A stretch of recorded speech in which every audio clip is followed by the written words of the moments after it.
बिस्मिल्लाहिर्रहमानिर्रहीम। अस्सलाम वालेकुम। ऑनलाइन क्लासेस में आज हमारा टॉपिक है similar matrix and diagonalisable matrix. ठीक है, बेसिक मेन हमारा टॉपिक जो है वो डायगोनलाइजेबल मैट्रिक्सेस हैं, लेकिन उसकी डेफिनेशन के लिए हमें पहले सिमिलर मैट्रिक्स को थोड़ा सा समझना ज़रूरी है। तो पहले हम इसकी डेफिनेशन को थोड़ा सा पढ़ लेते हैं। डेफिनेशन आपके पास है, if A and B are two n cross n matrices, कि अगर आपके पास दो मैट्रिसेस हों एन क्रॉस एन के, जिसका हमने ए और बी नाम दिया है, और a real number r, then A is set to be similar to B, कि ए जो है वो बी के सिमिलर कहलाएगा। कब कहलाएगा? If B to B if there exist a non singular matrix P such that, non singular मतलब जिसका इन्वर्स एग्जिस्ट करता हो। ठीक है, हमने कहा था कि इन्वर्स दो तरह के मैट्रिसेस हैं, एक होता है सिंगुलर, एक होता है नॉन सिंगुलर। ठीक है, नॉन सिंगुलर को हम इन्वर्टिबल मैट्रिसेस भी कहते हैं। तो जो मैट्रिसेस का डिटर्मिनेंट जीरो आ जाए वो सिंगुलर, जिनका मैट्रिक्स का डिटर्मिनेंट जीरो ना आए वो नॉन सिंगुलर, और जिनका डिटर्मिनेंट जीरो नहीं आता उनका इन्वर्स एग्जिस्ट करता है। इसका मतलब है कि कोई भी पी जो होगा वो कोई भी नॉन सिंगुलर मैट्रिक्स होगा जिसका इन्वर्स एग्जिस्ट करता होगा सिमिलरली, और तब ए बी की सिमिलर कहलाएगा। कि अगर पी इन्वर्स ए पी करूँ, ठीक है, और आंसर में बी आ जाए, हम कहते हैं कि अगर B P inverse A P की इक्वल हो तो ए जो होता है वो बी के सिमिलर होता है। ठीक हो गया। अब इस चीज़ को माइंड में रखिएगा और आप अपने मेन डेफिनेशन की तरफ जाते हैं जो हमारी है डायगोनलाइजेबल मैट्रिसेस। ठीक है, हमारा मेन टॉपिक है diagonalization of matrices. If an n cross n matrix is said to be n cross n matrix A is said to be diagonalizable if it is similar to the diagonal matrix, कि अगर आपके पास एक matrix A जो है वो diagonalisable कहलाएगा कि अगर वो सिमिलर हो उसके डायगोनल मैट्रिक्स सिमिलर हो, if it is similar to diagonal matrix thus that is A is diagonalizable if there exists an invertible matrix P such that P inverse AP is a diagonal matrix। कि अगर आपके पास हम कहते हैं कि A जो है वो डायगोनलाइजेबल होगा कि अगर पी इन्वर्स कोई भी ए के लिए हम एक ऐसा नॉन सिंगुलर मैट्रिक्स पी ढूंढ लें कि जिस तरीके से कि P inverse A P find करें और आंसर में क्या आया आपके पास डायगोनल मैट्रिक्स है, तो पी जो होगा वो डायगोनलाइज ए कहलाएगा। If P is orthogonal matrix, orthogonal matrix अगर पी ऑर्थोगोनल मैट्रिक्स हो तो आपके पास पी ट्रांसपोज होता है वो पी इन्वर्स के इक्वल होता है, पी ट्रांसपोज पी इन्वर्स के इक्वल होगा। अब अगर हमारे पास आसानी हो जाती है कि अगर क्वेश्चन में मेंशन हो कि जो P है वो ऑर्थोगोनल मैट्रिक्स है, तो हम P ट्रांसपोज ए पी की बजाय क्या करते हैं, P इन्वर्स ए पी की बजाय P ट्रांसपोज ए पी को फाइंड कर लेते हैं। So that P inverse A P किसकी इक्वल हो जाएगा?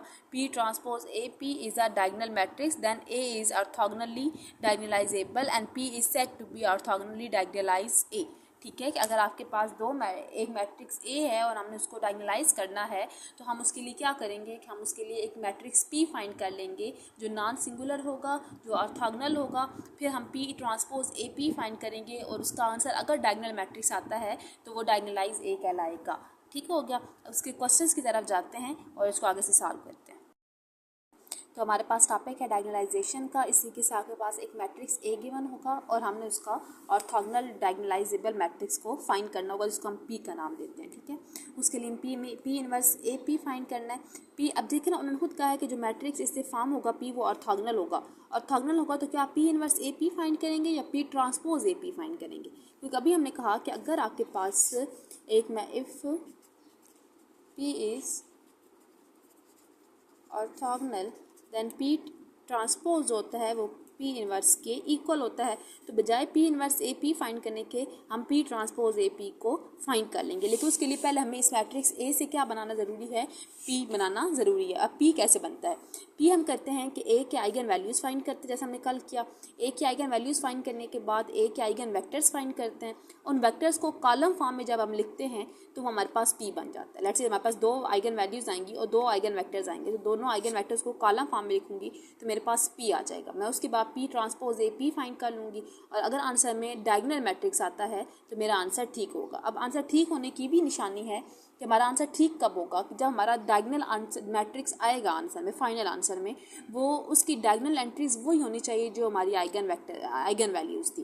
ठीक है, वो हम चेक करते हैं कि वो चीज़ से बनती है कि नहीं। लेकिन ये आपके पास लॉजिक होता है कि आपके पास आंसर जो है वो वही आता है डायगोनल एंट्रीज में जो आपकी आइगन वैल्यूज़ निकली हुई होती हैं। तो उसके लिए हमें सबसे पहले क्या निकालना है? पी निकालने के लिए आइगन वैल्यूज़, ताकि हम आइगन वेक्टर की तरफ जा सकें। तो लिखते हैं the eigen values of A are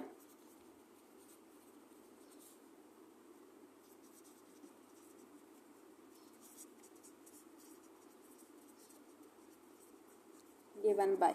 इस तरीके से फाइंड करते हैं। कैरेक्टरिस्टिक पॉलिनोमियल के डिटर्मिनेंट को इक्वल्स टू 0 रखते हैं। तो उसके लिए determinant of a minus lambda I, ठीक है। तो पहले कर लेते हैं, a क्या है आपके पास 1 2 2 1 माइनस लैम्डा आई है 1 0 0 1 इक्वल्स टू 0। तो ये हो जाएगा determinant of 1 minus lambda 2 minus 0 2 1 minus lambda equals to 0। 2 cross 2 का ये जगह 1 माइनस लैम्डा का स्क्वायर माइनस 2 2 ज़ा 4 equals to 0। 1 minus 2 lambda plus lambda square minus 4 equals to 0। Lambda square minus 2 lambda minus 3 equals to 0। 3 1 ज़ा 3, 3 को 1 से multiply करूँ तो 3 आता है और माइनस करूँ तो 2। Lambda square minus 3 lambda plus lambda minus 3 equals to 0। यहाँ से लैम्डा कॉमन लेंगे तो लैम्डा माइनस 3, यहाँ से 1 कॉमन लेंगे तो लैम्डा माइनस 3 इक्वल्स टू 0। तो वैल्यू बन जाएगी lambda minus 3 equals to 0 and lambda plus 1 equals to 0। यहाँ से लैम्डा की वैल्यू आ जाएगी +3, यहाँ से लैम्डा की वैल्यू आ जाएगी -1। ठीक हो गया। अब लैम्डा की 2 वैल्यूज़ हैं। अब आंसर में याद रखिएगा कि जो हमारा डायगोनल एंट्रीज आएगी उसमें डायगोनल एंट्री 3 और -1 ही होनी चाहिए। हाँ, जगह चेंज हो सकती है, पहले -1 फिर 3 या 3 और -1, लेकिन डायगोनल एंट्रीज होनी चाहिए। हमारा आंसर यही होना चाहिए। अब उस चीज़ को P पहले बनाते हैं। P बनाने के लिए क्या करना है, for lambda is equals to +3 हम लेट कर लेते हैं कि जो V1 है वो इक्वल है आपके पास x1 y1। ठीक हो गया। तो वो क्या आपके पास मैट्रिक्स होता है a minus 3i into V1 equals to 0। यही है। a माइनस लैम्डा आई हमने फाइंड किया हुआ है, वो था 1 माइनस लैम्डा, मतलब 1 minus 3 2 2 1 minus 3 into x1 y1 equals to 0। हो जाएगा -2 2 2 -2 x1 y1 इक्वल्स टू 0। ये हो जाएगा -2x1 plus 2y1 equals to 0 and 2x1 plus -2y1 equals to 0। इसको इक्वेशन 1 का नाम दें, इसको इक्वेशन 2 का नाम दें। यहाँ से आपके पास बन जाएगा, इक्वेशन 1 क्या इम्प्लाई करती है, -2x1 plus 2y1 equals to 0, मतलब 2x1 इक्वल्स टू 2y1। 2 से cancel, x1 equals to y1। Equation number 2 क्या इम्प्लाई करती है, 2x1 minus 2y1 equals to 0, 2x1 equals to 2y1। 2 से कैंसिल, यहाँ से भी क्या आया है, x1 इक्वल्स टू y1। तो हम लेट कर लेते हैं कि जो y1 है वो हमारे पास a की इक्वल है। तो आपके पास x1 भी क्या हो जाएगा, a की इक्वल। v1 बनेगा, v1 था आपके पास x1 y1, ये हो जाएगा a इंटू a को कॉमन ले लेते हैं, क्या बन जाएगा 1 1। तो बेसिकली हमारे पास जो मैट्रिक्स बना है, ठीक है, वो क्या बना है 1 1 का ट्रांसपोज। देखो ट्रांसपोज को खोलेंगे तो यही बन जाता है, is an eigen vector corresponding to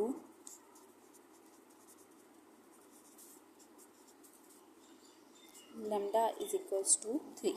similarly lambda is equals to -1 के लिए निकालते हैं, तो हेडिंग देंगे for lambda is equals to -1। Let v2 लेते हैं x2 y2 के नाम से, वो था a माइनस लैम्डा आई था तो a plus I into V2 equals to 0।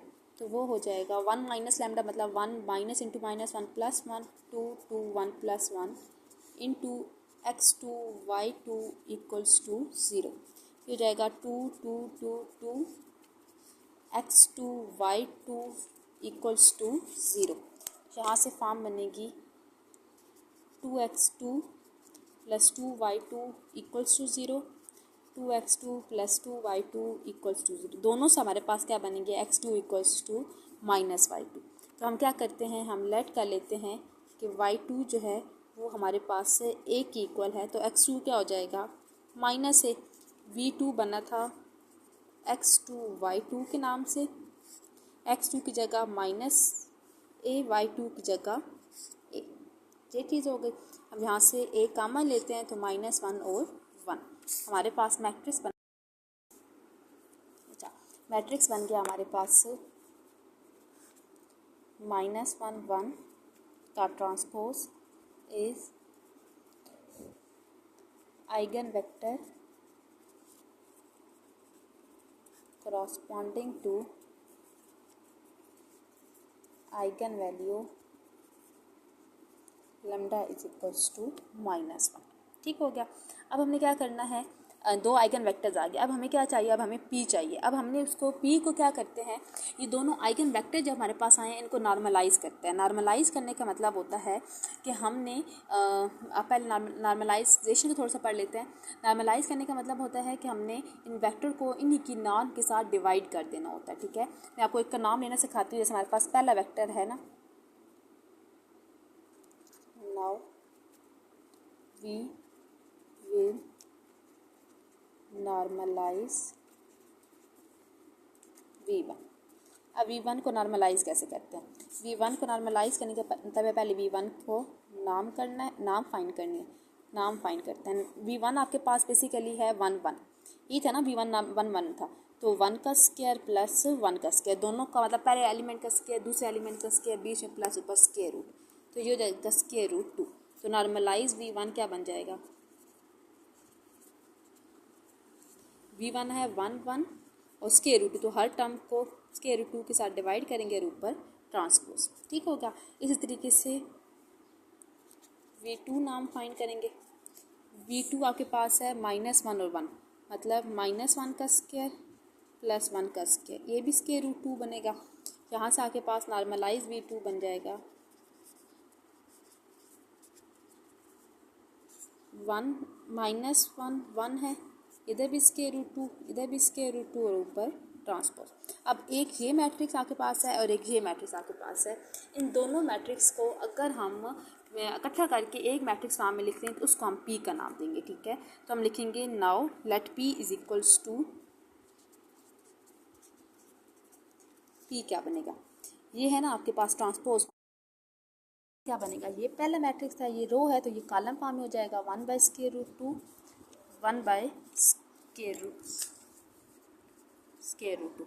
Second है -1 बाय स्क्वायर रूट 2 और 1 बाय स्क्वायर रूट 2। ठीक हो गया। अब हमने क्या करना होता है कि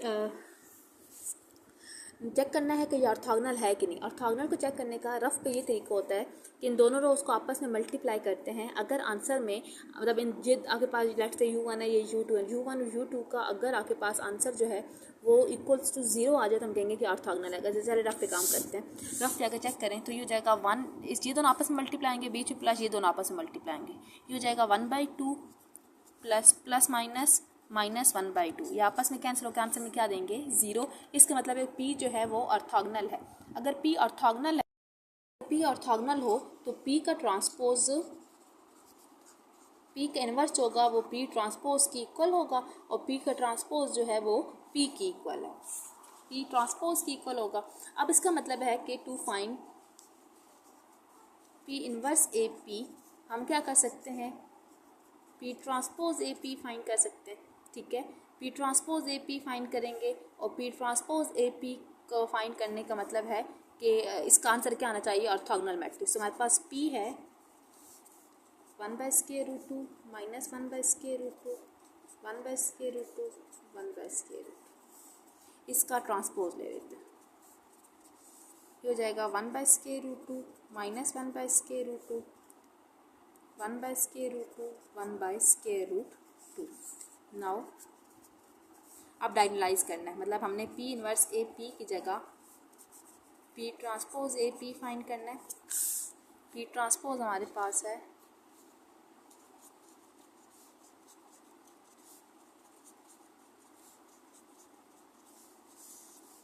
ये आपके पास था 2 1 2 1 और P आपके पास P पूरा लिख लेंगे हम इसके,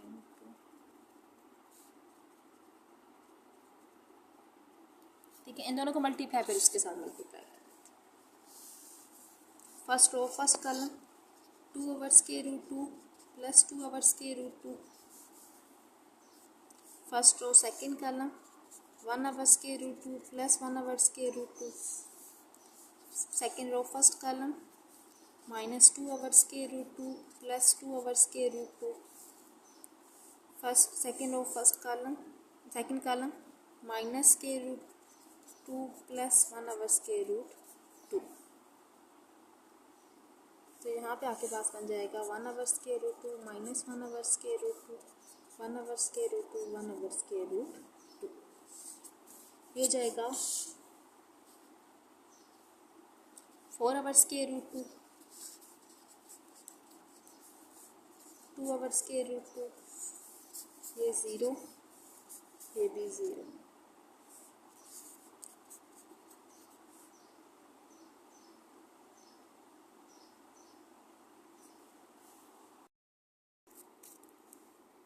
और सॉरी मैंने ए गलत लिख दिया।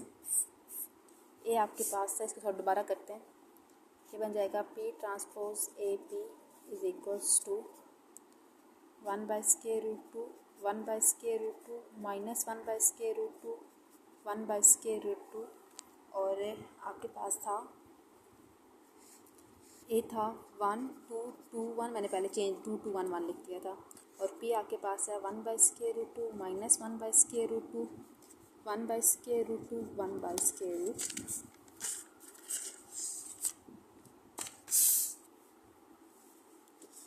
अब मल्टीप्लाई करते हैं। फर्स्ट रो फर्स्ट कॉलम ये हो जाएगा 3/√2, नेक्स्ट भी हो जाएगा 3/√2, ये हो जाएगा -1/√2 -2 + 1 -1/√2।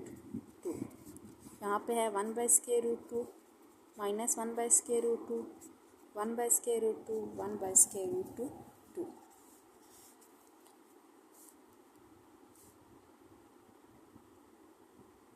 ठीक हो गया। अब इन दोनों को आपस में मल्टीप्लाई करते हैं तो आपके पास फॉर्म बन जाएगी। फर्स्ट रो फर्स्ट कॉलम देखिए 3/√2 मल्टीप्लाई 1/√2, तो ये फॉर्म बनेगी 3/√2 1/√2 plus 3/√2 1/√2। First row second column ये हो जाएगा अच्छा अब ये चीज़ याद रखिएगा, √2 और √2 जब मिलते हैं तो पूरा 2 बनता है। तो जब 3/√2 माइनस 1/√2 से मिलेगा तो -3/2 plus 3/2। Second row first column 1/2 minus 1/2 minus 1/2 minus 1/2। ठीक हो गया। ये हो जाएगा 3/2 प्लस 3/2 6/2, ये 0, यहाँ पे आपके पास माइनस का साइन, ये 0, ये -1, 2 1 ज़ा 2 2 3 ज़ा 6 3 हो जाएगा 3 0 0 -1 विच इज इक्वल्स टू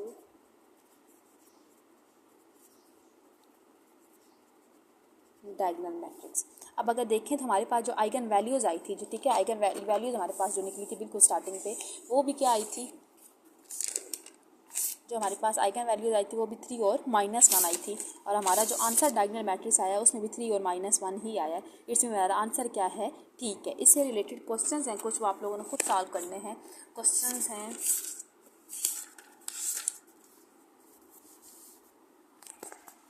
इनका स्क्रीनशॉट लेना, ये 3 क्वेश्चन आपने करने हैं, ठीक है। और इसके साथ चलें आज के लिए ये 3 करने पे कल इंशाल्लाह बाकी करेंगे। यहाँ तक कोई भी इशू है तो डिस्कस कर लें। अल्लाह हाफिज़।